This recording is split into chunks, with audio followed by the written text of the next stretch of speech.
Hi, good to see you again. Welcome to Block 4, Operations and Equations of Directed Number, Lesson 10. I'll share my screen.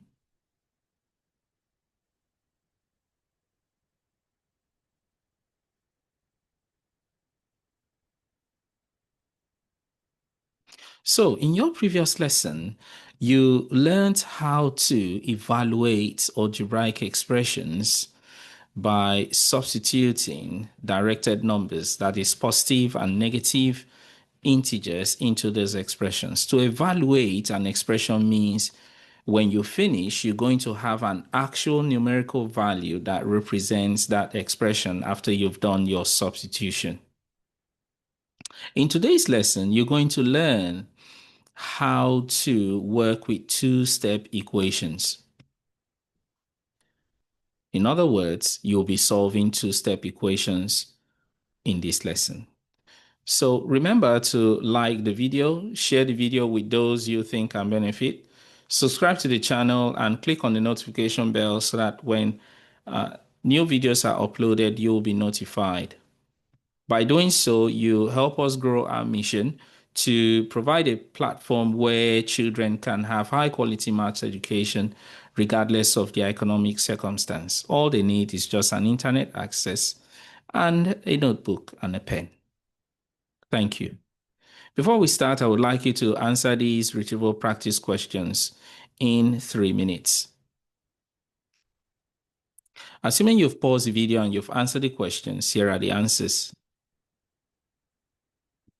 So to help you understand what we've done here, we can use a bar model to represent the calculations. So what I would do is I would use the bar model and some representations to show exactly what I'm doing, but I will explain the actual steps of what actually goes on. Now, something you want to know is that when we work with two-step or single-step equations, these are single-step equations, our aim is to make the letter stand on its own.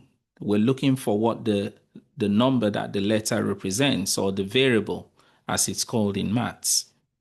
So to be able to do that, for example, for this one, the negative 7.4 doesn't have to be there.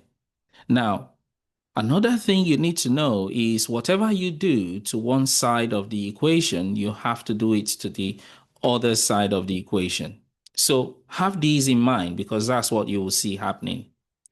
So for this, you can see that by adding 7.4, we eliminate negative 7.4 because they are zero pairs. So they'll just disappear. They're zero. So we now have W equal to 19.2 plus 7.4. Now, let me ask you, what do you think is the inverse of adding 0.32? That's right. I'm sure you would say it is to subtract 0.32. And that is exactly what we're going to do. By doing that, we eliminate 0.32 from the left-hand side of the equation, but we have to do the same. Whatever we do to the left-hand side of the equation, we have to do it to the right. In this case, we subtract 0.32 and our answer will be 3.78. What is the inverse of multiplying by 4? Yes, I'm sure you have said dividing because you know from your basic algebra understanding that 4y means 4 times y. So we have to divide by 4 to get rid of or to, remove the multiplication by 4. Now, if we do that, we have to do it to the right-hand side as well, and that will give us 11.7 divided by 4, which will be 2.925. What is the inverse of dividing by 6? Because that is, we have to do the inverse, or in everyday language, we'll say opposite, in order to get rid of the 6 so that the z can just be on its own and then we can find out what z is. To do that, we have to multiply by 6 and that just works. Z is 16.38. Now, I want you to pay close attention to our first learning. Now, you're going to see pictures being represented using cups and counters to represent this equation.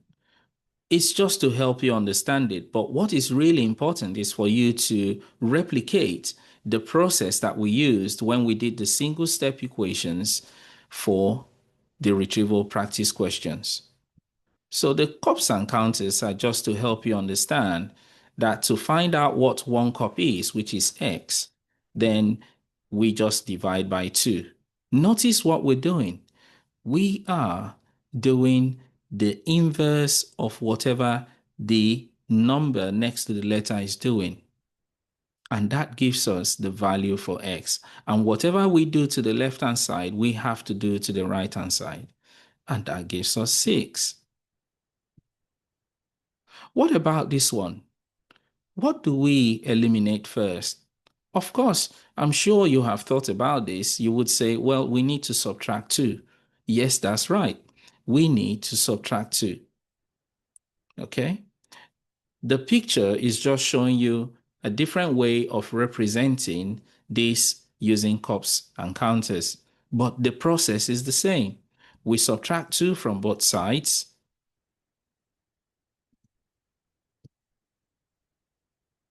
right? Because whatever we do to the left, we have to do to the right side of the equation.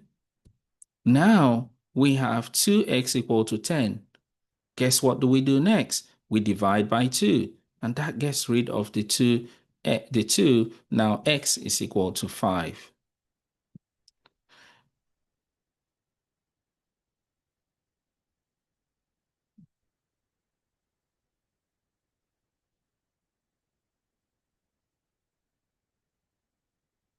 Now you could do this calculation in a different way by dividing by 2 first, but I prefer to get rid of the addition or the subtraction. Okay, here is this one. What would eliminate subtracting by 2? That's right. It is to add 2. You create a 0 pair. So if you add 2 to the left, to get rid of that negative 2, you have to do the same to the right. So, and this picture is showing you that it can be represented as a bar model, using bars or blocks. But the process is the same, because when you're dealing with really complex equations, we use the same process. Or when we're working with topics such as when we do change of subject formula, we use the same process. So we add 2 to both sides. Now we're left with 2x equal to 14. Guess what we do next? We divide by 2, because it is the inverse of multiplying 2 by x, which is currently taking place. 2x means 2 times x. So if we divide by 2, we get x equal to 7. Pause the video and answer questions 1 to 6. Pause the video and answer questions 1 and 2 in 2 minutes.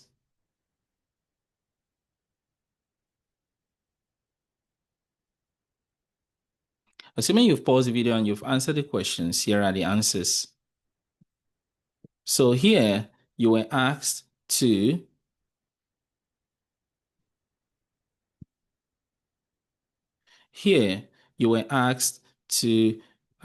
form and solve an equation to find the unknown value in each of the bar model.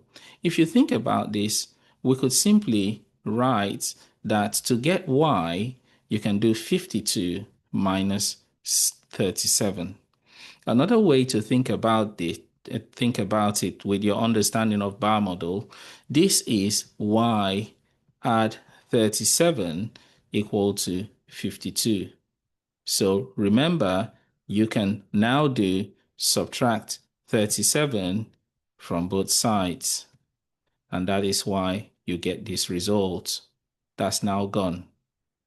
This is the same thing as saying 4 lots of m, so 4m is equal to 104.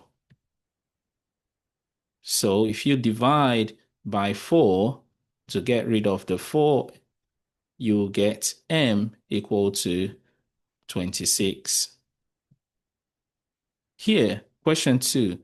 Dora is solving this equation. Here is what Dora did. What mistake has Dora made? Dora has made the classic mistake of not doing the operation to both sides and doing it properly. So 3 subtract 8 will be -5. So she did the operation the other way around. Pause the video and answer questions 3 and 4 in 4 minutes. Assuming you've paused the video and you have answered questions 3 and 4, here are the answers. Let's discuss them. So for question 3, you were asked to solve the equations. So these equations, this will be -12 to both sides. This will be -12. Why? -12 will eliminate +12. So that's now gone. You're left with D. Our aim is to always have the letter being on its own so that we can find what value it represents. This is to divide by 3 to both sides. This is to subtract 10 from both sides. This is to divide by 5 to both sides.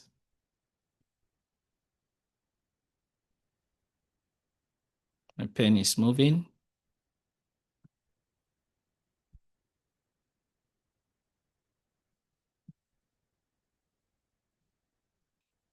Okay, and that should give you that result. For question 4, you were asked 4 cups each contain the same number of counters. There are 2 counters left over. There are 14 counters altogether. Here, you're being asked, she says, I can represent this using the equation. Is she correct? Yes. 4 cups each contain the same number of counters. So to get the number of counters, you do 4 times the number of cups, or what, because those number of cups contain the counters, and then you have 2 left over. Add 2. When you add them, should be 14 altogether. So that equation is correct. And then when you solve it, you're going to subtract 2 from both sides. So you're left with 4x equal to 12, and then you divide by 4. You divide by 4 to both sides. Okay? And that gives you 3.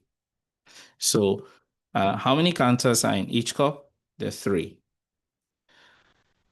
Pause the video and answer question 5 in 2 minutes. Assuming you've paused the video and you've answered the questions, here are the answers. So here, Dexter represents the equation 4x minus 2 equal to 14 using cups and counters. Now, he says, I can use 0 pairs to help me solve this. So you're required to talk to a partner about why Dexter thinks this and then solve the equation. So how many counters are in each? So all you're required to do is just to solve the equation. You can discuss this with someone you're studying with. I don't want the video to be too long, so I'm not going to discuss it. Pause the video and answer question 6 in 3 minutes. Assuming you've paused the video and you've answered the questions, here are the answers. So here you're simply required to solve the equations. So here you subtract 1 from both sides. This will give you 9. So you now have 3x equal to 9, and then you divide both sides by 3. Here you subtract 2 from both sides. You now have 5x is equal to 5, and then you divide both sides by 5 to get 1. Here, you subtract 3 from both sides. You now have 2x is equal to 12, and then you divide by 2 to get x equal to 6. Here, you add 3 to both sides. That's now gone. 2x is equal to 8. 2y is equal to 8. You divide by 2 to get the answer. So we're beginning to solve two-step equations quite easily and in a straightforward manner. Okay, sometimes we can use a bar model to represent two-step equations. Now, you already know how bar models work, so I'm not going to go into detail of how it actually works, but this is what it should look like. So 3 lots of f at 12 equal to 90. Well, to solve this, we'll subtract 12 from both sides, and that is shown by using that demarcation, that line on the bar model. It's showing you that if we were to chop off the part for 12, then all we need to do is just to divide 90 by 3 lots to get what each f represents. And that is what we get. So 3f is equal to 78. Next, we divide by 3, and our value will be 26. It's now time for you to practice some more. Pause the video and answer questions 7 and 8 in 3 minutes. Assuming you've paused the video and you've answered the questions, here are the answers. Here you were asked, Extra draws a bar model to solve the equation 2p plus 30 equal to 100. Now you were then required to solve Esther's equation. Now first step is to subtract 30 from both sides.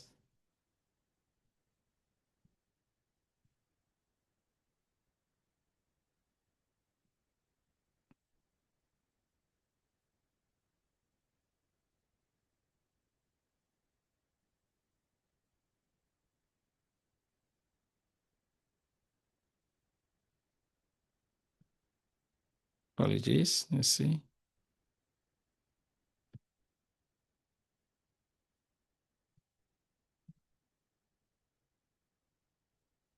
So you're required to subtract 30 from both sides. You now have 2p is equal to 70. And next you divide by 2. Remember why we're doing this, I must repeat. Your aim is to eliminate numbers that it will be preventing you from having the letter B on its own. To do that, we have to subtract 30 first. And then here, to achieve that, we have to divide by 2. So now that's gone, P is 35. Next, you were asked to draw a bar model to illustrate this. So this simply means 75 add 3 lots of y equal to 102. And then next, you're required to solve the equation to find what y is. So here you subtract 75 from both sides. 3y will now be equal to 18. And then, we will be equal to 27. So 3y will be equal to 27.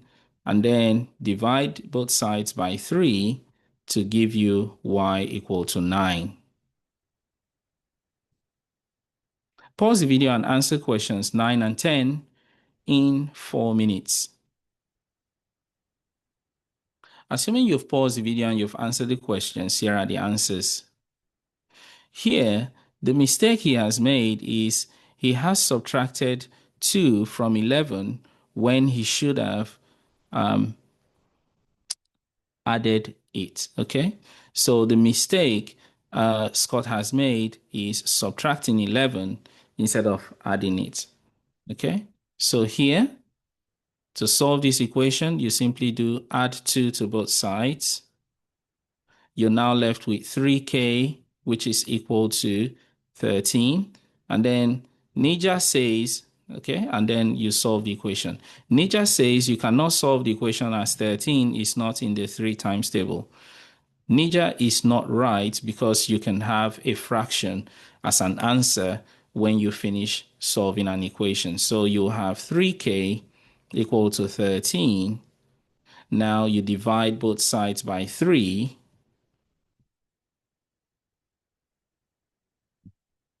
So which means K is 13 over 3. So your answer is 13 over 3. And you can convert that into a mixed number because you can see it is an improper fraction.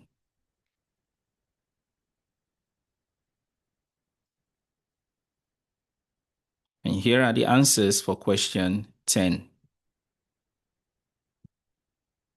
Okay, so here you subtract 2 from both sides and you divide by 8. Okay, subtract 2, and then you divide by 8. Here you subtract 9 and you divide by 5. Here you add 2 to both sides first and what you divide by 5.